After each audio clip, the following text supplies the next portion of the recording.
Jesus dies. Luke 23:44-49. It was now about noon, and darkness came over the whole land until 3 p.m, when the sun's light faded, and the curtain of the temple was torn in two. Then Jesus, crying with a loud voice, said, "Father, into your hands I commend my spirit." Having said this, he breathed his last. When the centurion saw what had taken place, he praised God and said, "Certainly, this man was not innocent."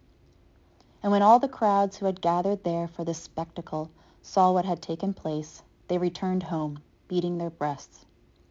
But all his acquaintances, including the women who had followed him from Galilee, stood at a distance, watching these things.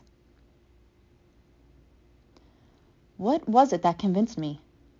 Was it that conversation with the other two criminals on either side of him? Was it the prayers he uttered as his life ebbed away? The words and their tenor of forgiveness, humility, honesty, and surrender? Or was it the darkness, that thick blanket that shrouded the sun and covered the land and sent a shiver down my spine? I don't know why he has affected me so much, why even now I can't get his face out of my mind. I am a professional killer, chosen to command over 100 soldiers because of my courage, my skill, and my strength. I am used to violence and gore.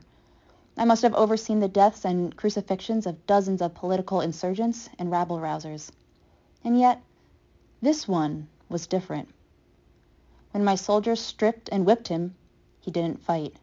When we mocked and slapped and spit on him, he didn't cower.